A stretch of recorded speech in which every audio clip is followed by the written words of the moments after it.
On a Wednesday morning in Minneapolis, a federal agent and a civilian had a confrontation that ended in gunfire.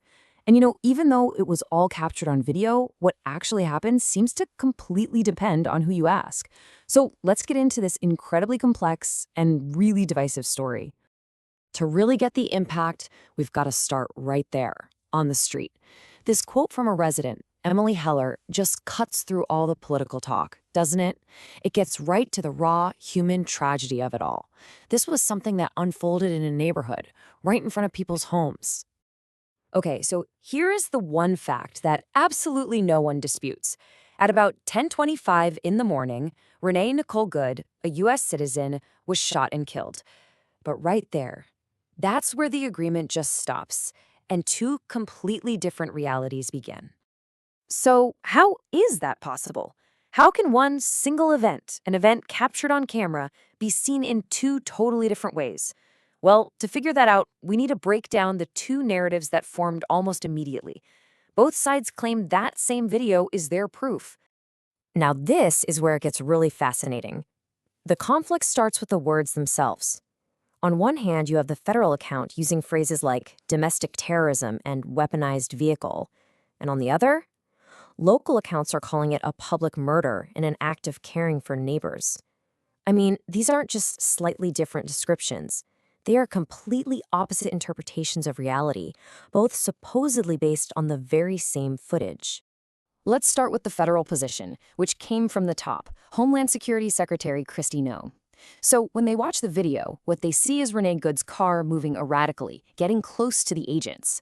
They call this stalking and impeding. For them, the critical moment, the absolute key, is when her car lurches forward. They see that as a deliberate choice to weaponize her vehicle, making the agent's decision to shoot a necessary act of self-defense against what they're calling domestic terrorism. But then, you have other people watching that exact same video, and they see something completely different.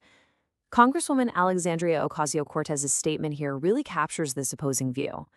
From this perspective, they see a citizen who might have been trying to observe what was happening or maybe even help her neighbors. And that same lurch of the car, it's not seen as an attack at all, but as a panicked driver trying to get away from a dangerous situation. So for them, the video shows an agent firing on a fleeing car, turning a tragedy into what they call a criminal murder. And look, these weren't just a few people's opinions. Political leaders immediately picked a side and ran with it. It's almost a perfect example of confirmation bias, right? Depending on what you already thought about federal law enforcement, the video showed you either a hero or a villain. You can see it right here. President Trump saw self-defense, while Minneapolis Mayor Jacob Frey saw a reason to demand ICE leave.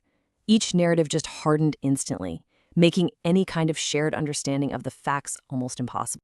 So you have to ask, why was the tension already so high on that street? I mean, this whole thing didn't just happen in a vacuum.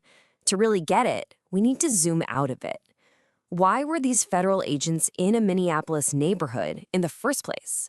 So first up, just a quick refresher on ICE. It stands for U.S. Immigration and Customs Enforcement. The agency was created after 9/11, and its job covers things like homeland security, but and this is central to our story, it's also in charge of immigration enforcement. That means removing people who are in the country illegally. And get this, at the time, the pressure to make those removals was just immense. Federal officials were actually pushing for a nationwide target of 3,000 arrests per day. That one number really helps you understand the high-stakes, high-pressure world these agents were working in.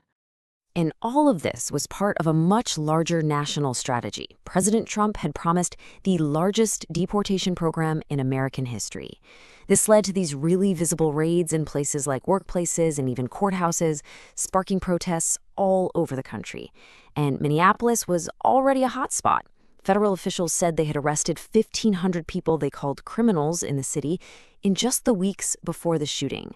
So yeah, the tension was already at a boiling point. Okay, so let's get to what happened right after the shooting. In the hours and even minutes that followed, the city of Minneapolis didn't just watch this unfold, it erupted.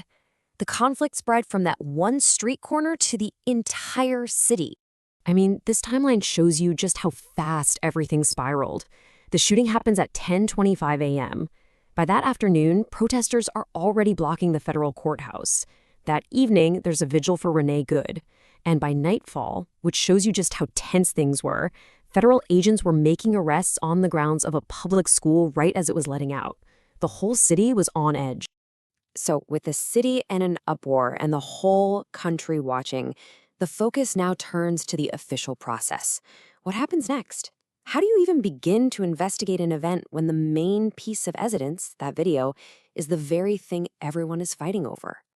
Well, three key things are happening right now. First, the FBI is leading the official federal investigation. But second, and this really signals a deep distrust of that federal account, Minnesota's governor has promised a completely separate state-level investigation. Both of those are going to come down to a frame-by-frame analysis of that video. And third, just showing how volatile the situation still is, the National Guard has been placed on standby. And all of this leaves us with the central, really unsettling question of this whole thing, doesn't it? When even a video recording can't produce a single agreed-upon truth, where do you find it?